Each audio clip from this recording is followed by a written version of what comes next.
tuanku ya rakyat. Memang benar. Tuannya anggota DPR itu rakyat. Gitu. Tapi sekarang mereka seolah-olah seperti menjadi pejabat besar. Mereka lupa bahwa mereka itu wakilnya rakyat. Mereka itu yang diutus oleh rakyat, diberikan amanat oleh rakyat. Tapi mereka mengingkari dengan segala argumentasi, sehingga keinginan rakyat untuk pengguliran hak angket yang melekat dari anggota DPR pun tidak direspon dengan baik. Jadi mohon maaf dengan segala keberatan saya, sayonara hak angket. Sudah, lupakan saja.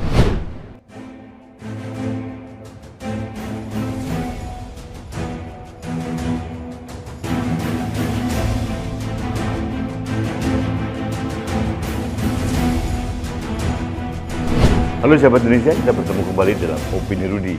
Sahabat Indonesia, sebelum saya memulai opini, ini ada relevansinya dengan apa yang akan saya sampaikan. Saya ingin membacakan puisi singkat, judulnya Meminta. Ini buah karya dari Profesor Johansyah Marzuki. Beliau ini adalah seorang guru besar, doktor ahli bedah plastik yang pertama di Indonesia. Menurut saya beliau ini senior, tapi mempunyai ketertarikan di bidang sastra. Saya ingin membacakan salah satu puisinya berjudul Meminta. Meminta menunjukkan kelemahan. Meminta hanya memikirkan diri sendiri. Meminta sekali hanya karena terpaksa. Meminta berkali-kali sangat menyebalkan.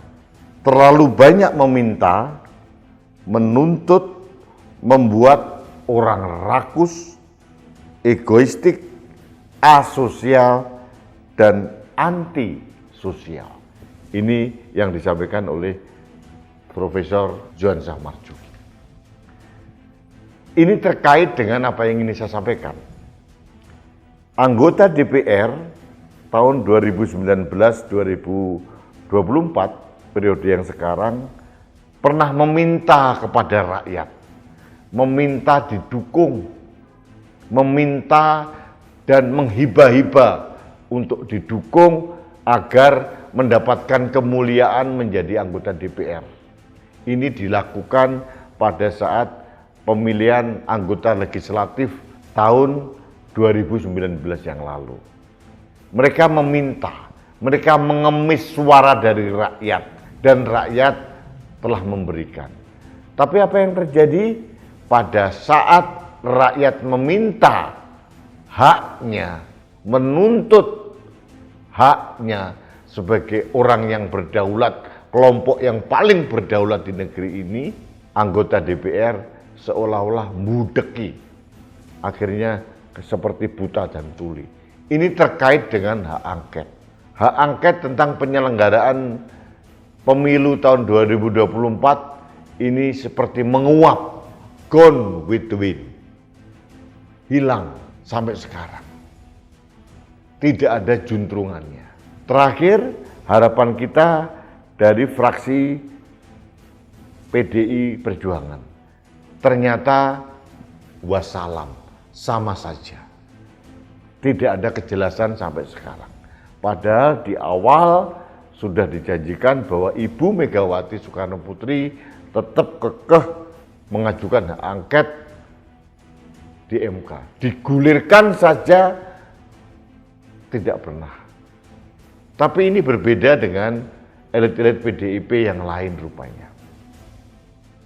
Saya tahu Ibu Megawati, Mas Hasto ini adalah orang-orang yang gigih untuk menggulirkan hak angket.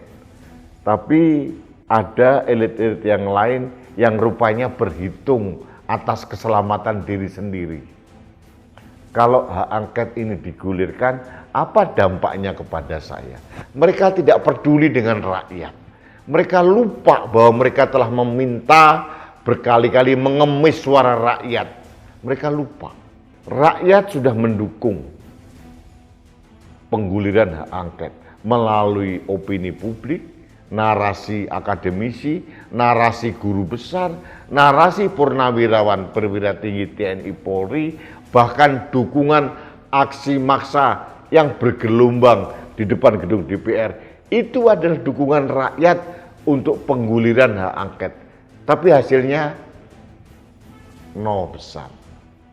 Jadi akhirnya bisa saya katakan sayonara hak angket.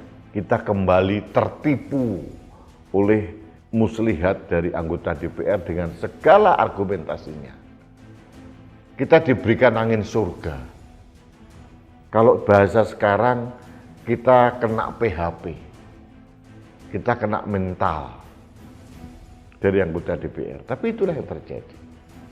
Mereka pragmatis, mereka oportunis, mereka hanya mementingkan kepentingan diri sendiri. Ada yang mengatakan, kalau hak angket ini dipaksakan digulirkan, akan banyak intimidasi dan konsekuensi hukum. Aneh nggak sih? Rakyat diminta untuk menalar bahwa akan terjadi intimidasi. Siapa yang melakukan intimidasi? Kalau anggota DPR bersih, tidak mempunyai kasus hukum, tidak pernah korupsi, tidak pernah kolusi dan nepotisme, mereka aman. Orang yang ketakutan diintimidasi ini karena dia punya kasus. Orang yang ketakutan tersandera hukum karena dia merasa bersalah. Jadi logika ini nggak masuk di logika rakyat Indonesia. Jadi saya sebagai rakyat, saya tidak ingin mewakili siapa-siapa. Minimal saya mewakili diri saya sendiri. Saya kecewa terhadap anggota DPR yang katanya dulu nunggu tanggal 20 Maret, sekarang sudah hampir Lebaran. Puasa sudah mau habis, sudah lewat 2 minggu dari tanggal 20 Maret. Tidak ada angin, tidak ada harapan, tidak ada lagi suara-suara tentang hak angket. Semuanya lenyap. Jadi sekali lagi, sayonara hak angket. Harapan rakyat Indonesia hanya bertuju pada hakim-hakim MK. Sekali lagi saya katakan, kita mempunyai wakil. Tuan dari anggota DPR itu adalah rakyat. Saya pernah ingat apa yang dikatakan Mas Ganjar Pranowo. Tuanku ya rakyat. Memang benar. Tuannya anggota DPR itu rakyat. Tapi sekarang mereka seolah-olah seperti menjadi pejabat besar. Mereka lupa bahwa mereka itu wakilnya rakyat. Mereka itu yang diutus oleh rakyat, diberikan amanat oleh rakyat.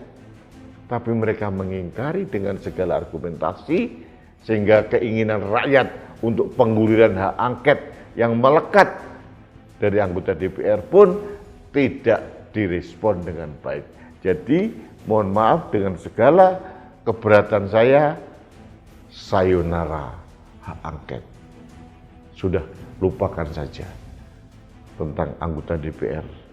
Biarkan mereka menikmati kemewahannya, kemuliaannya dengan aman, tentram, nyaman. Mereka tidak perlu peduli dengan rakyat. Toh rakyat bisa berjuang sendiri. Kita bisa melakukan parlemen jalanan. Kalau kita anggap parlemen yang formal tidak bekerja sebagaimana mestinya. Baiklah sahabat Indonesia, terima kasih Anda telah mengikuti Opini Rudy. Kita bertemu kembali dalam Opini Rudy selanjutnya. Salam satu Indonesia, salam Pancasila, salam Indonesia yang berjaya. Saya Rudy Sekamu.